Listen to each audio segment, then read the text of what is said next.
Hello friends, good evening. आप सभी का मैं एक बार फिर से अपने यूट्यूब चैनल में स्वागत करता हूं।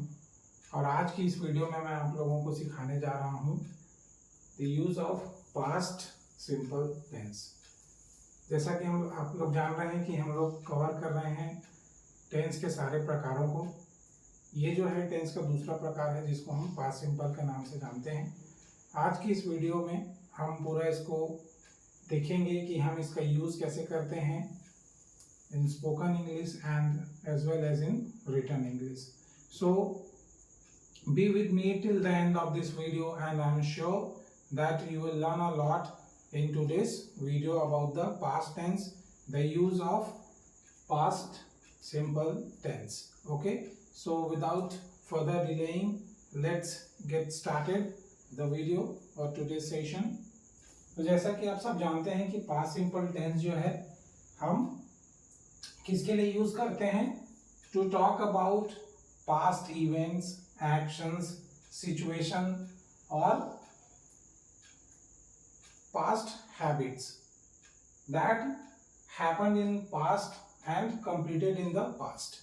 तो जैसा कि इसमें लिखा हुआ है, मैंने पहले डिस्क्राइब कर दिया कि पास्ट टेंस का उपयोग हम कहाँ करते हैं, ये बताने के लिए कि पास्ट में कुछ घटी घटनाओं के बारे में जो ऑलरेडी घट चुकी है, या पास्ट हैबिट जो हमारी पुरानी आदतें जो रही थी लेकिन अब वो नहीं है, उन चीज़ों के बारे में, और कुछ ऐसी घटनाएं जो पास्ट में हो गई हैं उनके बारे में बताने के लिए हम पास्ट टेंस का यूज़ करते हैं। तो सबसे पहले हमको जानना होगा कि पास्ट टेंस का फॉर्मेशन हम कैसे करते हैं। पास्ट टेंस फॉर्मेशन बेसिकली हम तीन तरीके से करते हैं। पहला अफर्मेटिव सेंटेंसेस, दूसरा है निगेटिव सेंटेंसेस और तीसरा है इंट्रोगेटिव सेंटेंसेस, है ना। तो जैसा कि मैंने पहले वीडियो में बता दिया है कि क्या सब्जेक्ट होता है, क्या वर्ब होता है और क्या ऑब्जेक्ट होता है और वो कैसे वर्क करते हैं, तो उसको हमको इस वीडियो में कवर करने की आवश्यकता नहीं है। अगर उसको आपको देखना है तो आप मेरे पहले वीडियो को जाकर देख सकते हैं। ठीक है, तो हम शुरू करते हैं। पहला है अफर्मेटिव सेंटेंसेस। अफर्मेटिव सेंटेंसेस का मैंने मतलब बता दिया है कि ऐसे सेंटेंसेस जो पॉजिटिव सेंटेंस हो या जिसमें कोई नेगेटिव शब्द या कोई नेगेटिव सेंस ना हो। इसका फॉर्मेशन हम कैसे करते हैं? पहले तो हम ध्यान देंगे स्ट्रक्चर के ऊपर। स्ट्रक्चर, इसमें हम सब्जेक्ट होता है पहला, सब्जेक्ट के बाद वर्ब का पास्ट फॉर्म। जैसे कि मैंने पहले भी बता चुका है कि वर्ब के कितने फॉर्म होते हैं, almost 4 forms we have of the verbs.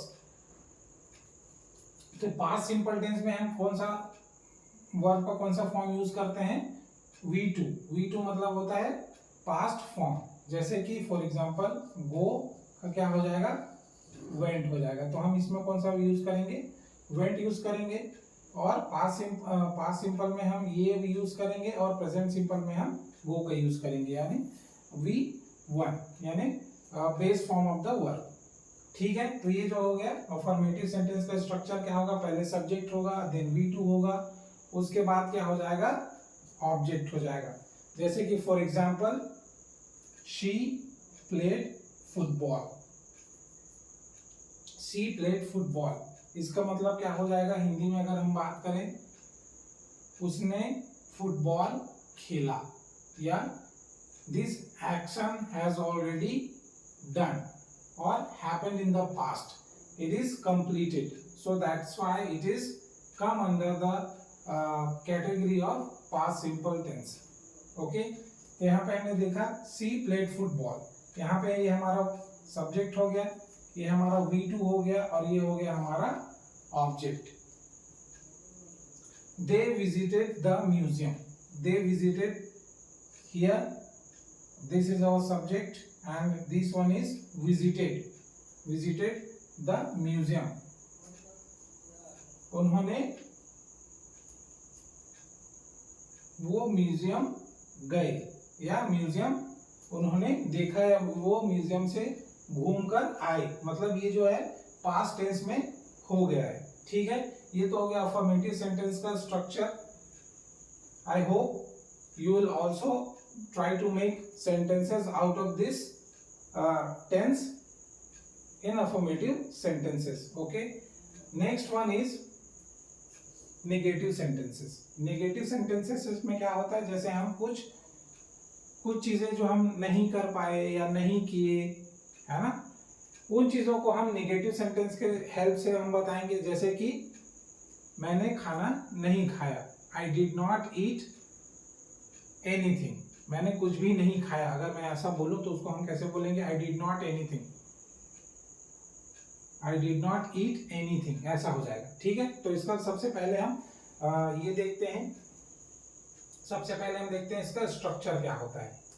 Structure इसका ये होता है, सब्जेक्ट होगा, उसके बाद डिड होगा, डिड जो है, उसके बाद नॉट, डिड नॉट कंप्लीटली, इसका शॉर्ट फॉर्म होता है डिडंट. और उसके बाद इसमें एक चीज ध्यान रखने वाली बात है, जहां पे हम डिड का यूज करते हैं वहां पे हम क्या करते हैं, वर्ब का फर्स्ट फॉर्म यूज करते हैं. जैसे कि मैंने यहाँ पे बताया था पहले कि इसमें पास्ट सिंपल टेंस में हम क्या करते हैं, V2 का यूज करते हैं. लेकिन ध्यान रखने वाली बात यह है कि जब हम डिड लगाते हैं तो डिड के साथ वर्ब का फर्स्ट फॉर्म आता है. ये आपको स्पेशली ध्यान में रखना है पास्ट सिंपल टेंस में. ठीक है, इसके कुछ हम एग्जाम्पल देख सकते हैं. जैसे कि अगर हम इसी एग्जाम्पल को अगर हम नेगेटिव सेंटेंसेस में बनाना रहेगा तो क्या बनाएंगे हम. सबसे पहले हम क्या लिखेंगे, वर्ब हमारा है she, then put it accordingly, did not, फिर प्ले,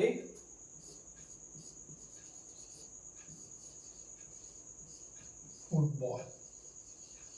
देखिए अब इन दोनों में डिफरेंस क्या है. यहाँ पे हमने लिखा है she played football, affirmative sentence है, पॉजिटिव सेंटेंस है, इसीलिए हम यहाँ पे क्या लगाए हैं, V2 लगाए हैं, यानी वर्ब का पास्ट फॉर्म.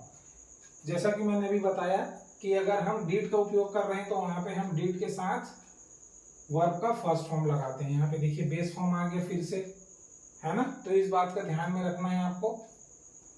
अगर इसको हम दूसरे एग्जाम्पल को अगर हम कन्वर्ट करें तो क्या हो जाएगा, नेगेटिव सेंटेंसेस में दे डिड नॉट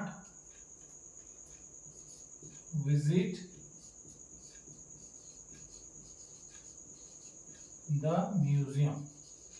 ये देखिए, ये हो गया, ये हमारा सब्जेक्ट हो गया, डिड नॉट लगा दिए. अब देखिए विजिटेड के जगह हमने सिर्फ यहाँ पे क्या लिखा है, visit, they did not visit the museum. तो ऐसे हम नेगेटिव सेंटेंसेस बनाएंगे.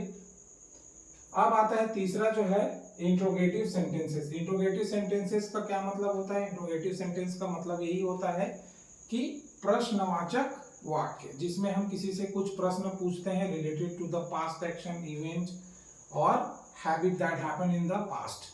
ओके, तो इसका स्ट्रक्चर क्या है. सबसे पहले तो हमारे दिमाग में ये फीड होना चाहिए कि स्ट्रक्चर क्या होगा. अगर ये सब स्ट्रक्चर क्लियर होगा हमारे दिमाग में तो हम इजिली आइडेंटिफाई कर सकते हैं वाक्य के माध्यम से ये कौन से काल का है. जैसे कि ये कौन से काल का है, पास्ट सिंपल टेंस का है, सामान्य भूतकाल का है. ठीक है, तो इसका स्ट्रक्चर क्या है इंट्रोगेटिव का. पहले हम लगा देंगे डिड. देखिए यहाँ पे क्या आता था, नेगेटिव में पहले सब्जेक्ट आता है, उसके बाद डिड नॉट आता है. ठीक है, लेकिन इसमें क्या होगा, इंट्रोगेटिव सेंटेंस में ये होगा कि पहले डिड आएगा, क्योंकि ये प्रश्नवाचक वाक्य है. डिड लगा दिए, उसके बाद सब्जेक्ट लगा दिए. देखिए सब्जेक्ट यहाँ पर है, उसके बाद वर्ब का फर्स्ट फॉर्म और ऑब्जेक्ट. यहाँ पे वर्ब का फर्स्ट फॉर्म क्यों है, मैंने ऑलरेडी वहां पे मेंशन कर दिया है कि हम जब डिड का यूज करेंगे तो उसके साथ हम हमेशा क्या लगाएंगे, वर्ब का बेस फॉर्म लगाएंगे. तो यहाँ पे क्या होगा, अगर इसी सेंटेंस को हम अगर देखेंगे फर्दर तो क्या होगा, डिड शी प्ले फुटबॉल. यहाँ पे हम क्वेश्चन टैग लगा देंगे. ठीक है, डिड शी प्ले फुटबॉल. अगर हम इस सेंटेंस को, दिस पर्टिकुलर सेंटेंस को अगर हम इसमें अगर हम चेंज करेंगे इंट्रोगेटिव सेंटेंस में तो हम क्या लिखेंगे, did they visit the museum.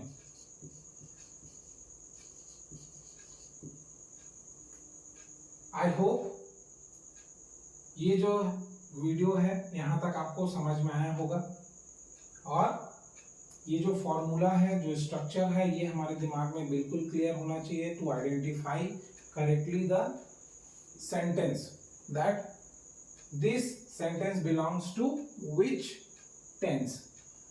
अगर आप ये करने में अगर आप कामयाब हो जाते हैं तो आप इजीली सेंटेंस फॉर्मेशन कर सकते हैं जो कि पास्ट सिंपल टेंस से संबंधित होंगे। उसको आप इजीली आप इन तीनों फॉर्म में कन्वर्ट कर सकते हैं। जैसे अफर्मेटिव को निगेटिव बना सकते हैं, निगेटिव को आप इंट्रोगेटिव बना सकते हैं। ठीक है।